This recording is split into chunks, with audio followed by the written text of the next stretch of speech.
since, we've been here, the last 12 years, and we've had some great battles with those guys. They've, regardless of the records, even though they've won division titles, they've been the one seed. We've won division titles, we've been the one seed. Bottom line is you're going to have very, very competitive games.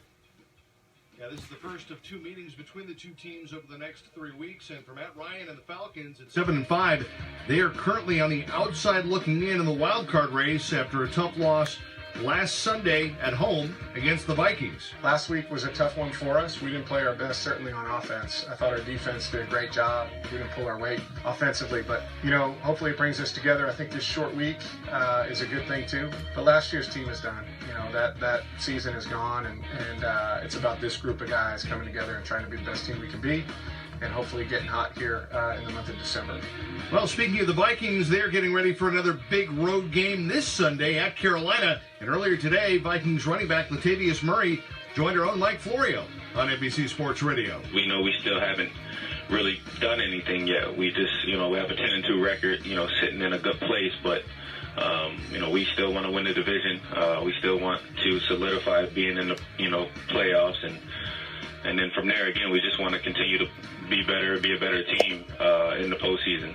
Big news today out of Cleveland. The house cleaning has begun for the Browns, who have fired Executive VP Sashi Brown. Head coach Hugh Jackson will be back. And according to ESPN's Jeff Goodman, LeVar Ball says his two youngest sons, LeAngelo and LaMelo, have signed with an agent and are both going to play overseas. NBC Sports Radio.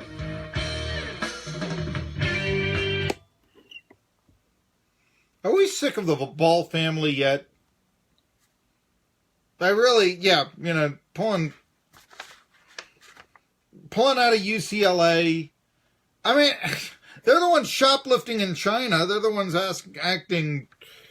Be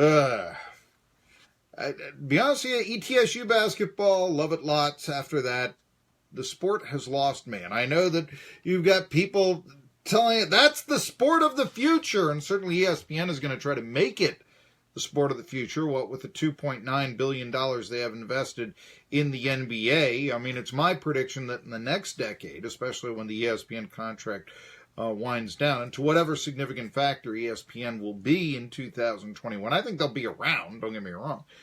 But will they be the mothership, as Dan Patrick likes to say? Will they be the worldwide leader? I simply can't believe, and I thought that there were some, put it this way, Sports Center. I think that was the big brand of ESPN for many, many. I'm not telling you something you don't know there, but I look at what ESPN does, and the idea was watch Sports Center. Sports Center basically destroyed the local sportscast on your 6 and 11 o'clock news. I mean, think about this. And it used to be, I'm a kid, I couldn't wait to watch the 6 o'clock, the 11 o'clock report. You got your national highlights from that. And it was a 5-minute segment. And you didn't just have, the high school football scores. But you had, I can remember, I was Stan Pamphilis, friend of the show, over at Channel 13 in Asheville. Whenever Asheville and the Tri-Cities get together, we like to have Stan on. And I remember telling him, this when I was 11 years old, we moved to Western North Carolina, Asheville area. Real grandparents had a retirement home there. And I am lost. I mean, I'm 6th grade, moving out of an environment that I kind of knew, I guess. But the one thing that I had to keep me going was sports. And, I mean, I wasn't a professional, objective journalist that you see me now. What are 11-year-old boys? They're rooters. Come on. That was the thing. But I remember I was being, moved away. And one of the things that I think really allowed me to sort of accept, is that a word? I don't know. It's a short thing, but a bit of acceptance to where I was, a bit of happiness. I mean, it meant so much that I can still remember Stan Pamphilis, 35 years later, giving highlights of a Pittsburgh Pirate game. They were in the pennant race, John Milner hitting a home run. The man's been dead for almost 20 years now. And it was so memorable to me. It was a local sportscast giving Pirates highlights. Maybe I wasn't so far away from what I knew before.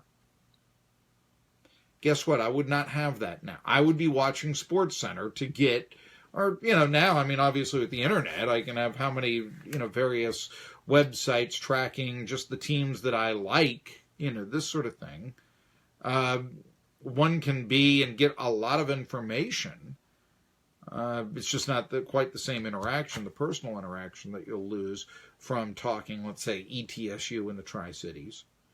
But yeah, that information that you once couldn't get, that once had me scanning my AM dial, wanting to do this as a sports talk show from some far away land so I could know what the sports scene was like in Cleveland, Ohio, or Pittsburgh, or Cincinnati, or New York, or really anywhere, Washington, D.C. I used to love listening to Ken Beatrice.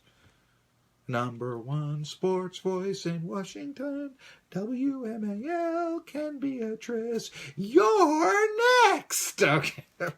I never lived in Washington, D.C. I would listen to it down here. Yeah, there's a sports talk show that went to 1 a.m. I never missed it. That was, the Redskins were winning. They were one of the top teams in the NFL. Want to follow the NFL? Follow one of the top teams. You listen to Ken Beatrice talk about the Redskins. Yeah, that was, and there was okay, we're talking about the good old days right now. Okay, forgive me here. But the point that I'm trying to make is that the local sportscast, it's now all local. You just do not have. Here's the Major League Scoreboard. You don't have that anymore.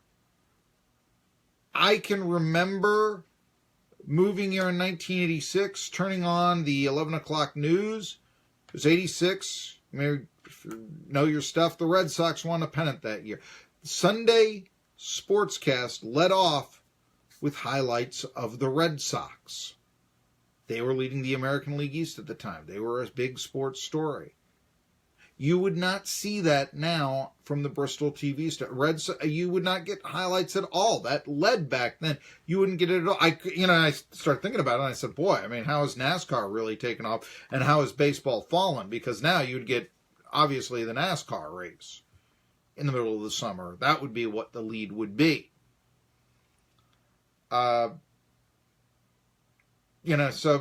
fact, I can even recall that the Tennessee coaching search, I think it was. And, you want to talk about how locally orientated. I was watching the 6 o'clock news. It's my job. I got to follow it. And I had Channel 5 on, CYB. I remember Casey Getz led, not with latest on the Tennessee coaching search, but Greenville, the Green Devils, are going to Tennessee Tech to play their state title game. Now, that is really keeping it local. That you're putting Greenville ahead of Tennessee. I actually wondered about that because you were then making your lead story something that, in my opinion, really related only the 13,000 people that lived in Greenville, Tennessee that would be tuning in. And the Tennessee coaching search would relate to everyone in the upper East Tennessee area. Maybe not their Southwest Virginia audience, but everyone in the upper East. So you got to look at that when you talk about what you're, discussing and all this. So that's the case here. By the way, I just made it in on time to the studio. I do that a lot. One of the reasons why I had a family member right before I left say, we've got to talk about house insurance. Right now? You know what I'd do if I wanted to look at house insurance? I'd go to the Unicoi County Insurance Agency. They're a sponsor of Unicoi County Sports on 1420 NBC Sports Radio Tri-Cities. And I recommend that you do that as well. Some thoughts I told you about coordinators. I'm not so sure that I certainly wouldn't expect, but really think that Kevin Steele would be in the mix to come back to Tennessee. Now, maybe you would. Alma mater, all this. But if Bob Shoop, and I like Shoop, but I don't think he's going to keep his job. And so if he is to be replaced as the defensive coordinator of the Tennessee Volunteers under Jeremy Pruitt, I don't know, maybe Pruitt would like Shoop. I see that. But the likelihood is that he'd want his own guy. If that's the case, I don't know if I would say Kevin Steele would come in. I could be wrong on this. I think that if he would, that would be a Fulmer hire, because Steele and Fulmer, were assistant coaches together back in the 80s under John Majors.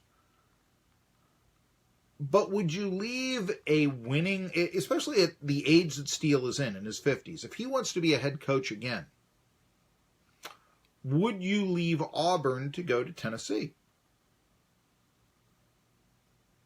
I mean, you've got a strong situation there at Auburn. You've got one of the better programs in the SEC. You've got one that really does, in terms of hierarchy, outrank Tennessee. Look, I mean, even before the division, Auburn is how many? I think there are now 4 schools that have all-time winning records in the SEC against Tennessee. Alabama, Florida, Missouri, 4-2.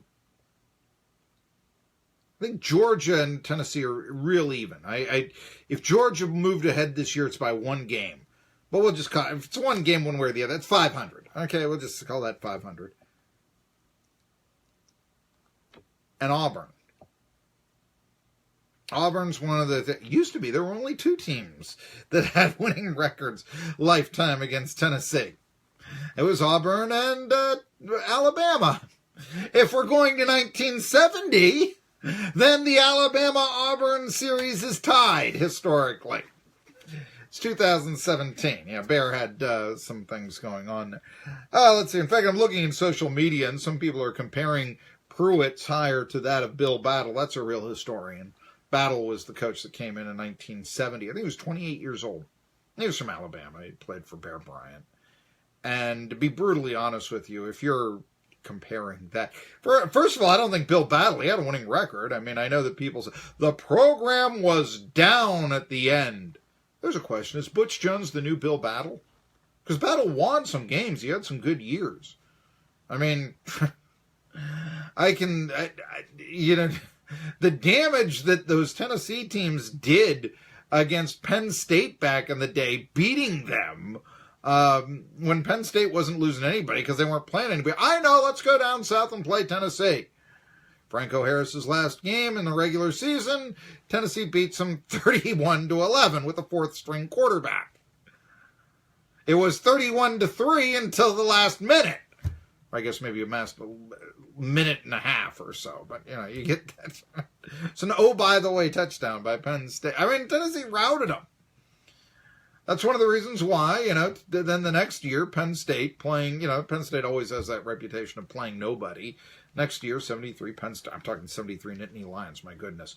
But they go undefeated. They have the Heisman Trophy winner, and they wind up finished 5th in the country.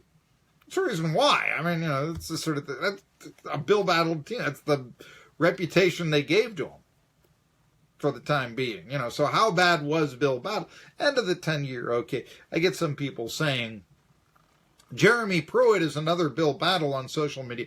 That's somebody, no. I mean, they may both be from Alabama, but no. No. That's as far as that extends to. And again, I don't know how bad Battle really was and such. I do ask how realistic UT fans are, and I think that Caleb Calhoun, how long will this coordinator get? How long will Jeremy Pruitt get? I mean, what if Tennessee goes 4-8 again this next year? I know, it seems a little unlikely maybe, but, well, is Drew Lock going to come back at Missouri? If he does, that's going to be a tough game to win. South Carolina figures to be better. Georgia, they've got, they're reloaded. Florida figures to be better, just because it can't be any worse, and they're Florida. Alabama, how far are they going to lose? I do see the recruiting ranking for Alabama is not what it used to be. I do think that I think people just don't want to play for Nick Saban anymore. They just think he's too surly. That might be something to worry about, because how much recruiting does Jeremy Pruitt do in the Alabama appointment? I could see, absolutely, yes. As I said, I do think Fulmer will be meddlesome. However, for Jeremy Pruitt, after working for Nick Saban, that might just be a delight to have the meddlesomeness of Fulmer as compared to Saban. That's a possibility out there. But yeah, I mean, if Shape had... I'll have to look up the Tennessee schedule for 2018. They play ETSU. That's the big game we're all looking. They also play West Virginia, I believe, in Charlotte. They've got a couple other cupcakes out of conference. I mean, they've got the 3 automatic victories that they'll have. But yeah, I mean, got to go to Vanderbilt. I guess is Shermer coming back? Webb won't. So you got to figure that Vanderbilt, can they replace, Webb? That's a question. But yeah, so, I mean, there's some, it's not going to be a walk in the park. And as I asked, is Guarantano coming back? Now, I'm not sure. I wouldn't rather have Dormandy. I did think Guarantano played better than Will McBride, but, if Will McBride were to beat out Jared Guarantano, would you be that surprised? Really? I do wonder about Jared Guarantano. Is he going to stay with the Vols? I really wonder that, because he came because of Butch Jones. His father and Butch Jones had a relationship. And I think that, of all the talk of Haslam and Manning and Curry, and this is why they brought in Schiano, Rutgers man, Guarantano's Rutgers family, they wanted Schiano to come as well. That's something that we're overlooking here. He didn't. I mean, the tweet from his father, from the senior Guarantano, coming out and after you fans just revolted against Greg Schiano. When they finally get a coach, don't revolt when the players leave as well. What does that tell you when the father of the starting quarterback tweets that out? That tells you that maybe he's looking at elsewhere. He's got 3 years left of eligibility. Defensive coordinator comes in, not an offensive mind. I'm saying it's a possibility. I don't have any insight. I'm theorizing. I don't know. I do believe, and I wonder, you can win at Tennessee, sure. You can win anywhere in the SEC, in my opinion, including Vanderbilt. Kentucky proved you can win. To what extent is the question? I don't think that Kentucky is going to be a national football power. I just don't think that their attention is always going to be to basketball. Ole Miss is not going to win and restore the past glories of the Johnny Vaught era anytime soon, especially not with their crippling probation, and especially if they lose Shea Patterson to Michigan, which is what's being considered and talking and all this. But those are, but at the same time, do you put it past Kentucky to go 8-4 some year? I know Tennessee fans want more than 8-4. You can see that occasionally. I think Butch Jones went 9-4 in consecutive seasons. But I really don't think it is in the cards. It's not all... Well, they hired 3 bad coaches. And you're going to need a superstar coach to come in, change things away. And the Vols did not bring in a superstar coach. They brought in a good defensive coordinator. Don't get me wrong. But they did not bring in a superstar. And so what expectations can you realistically have? Second year, 8-4, maybe? I mean, they're saying judge what a guy does in the second year. Caleb Calhoun had this to say, along with Clay Travis stating that. And there's something to be said. I could think of some guys that didn't do so well in their second year, and that turned out to be winners at the college that they were at. And there may be certain extenuating circumstances surrounding that. I get that. But yeah, sure. So I'm not necessarily sold on absolutely judge on the second year. But would you give Jeremy Pruitt, and consider if Jeremy Pruitt, let's say, has the Vols in 8-4 in 2019, and then the Vols go 7-5, 2020. We're really theorizing here. How long will the knives be for Jeremy Pruitt? If he puts up 3 years similar to what Derek Dooley did, could he survive that? This program's down to 4-8. It would be an improvement. I mean, would you consider 5-7s and then a 7-6 somewhere mixed in? It's Tennessee's retooling. Just curious. I have said I don't think it's really in the cards for on a yearly basis. I don't think that in the 90s we can discuss if on a yearly basis Tennessee really, competed with, say, Florida. They lost to them every year. But is it really in the cards for Tennessee football to relive the 1990s? I know that's what the, Phil Fulmer has said. We've got the tradition to do so, blah, blah. When they talk about tradition, nobody comes to a university because of what you did in 1939. Whenever you read a writer say that Tennessee is in the top 10 all-time in FBS victories, Yale actually has more or something like that. I mean, just ask yourself, okay, well then does that mean that Notre Dame is contemporarily the second best college football program in America? Because they're second all-time in victories. Is Michigan contemporarily the top program in college football? Contemporarily. Because they're all-time in victories. I don't know if you go to... I do understand the reputation. I do understand there's a prestige that a university gets from winning in the past. I get that. But I also wonder, if it really is in the cards, therefore, for Tennessee to always be better than South Carolina moving forward or Missouri moving forward.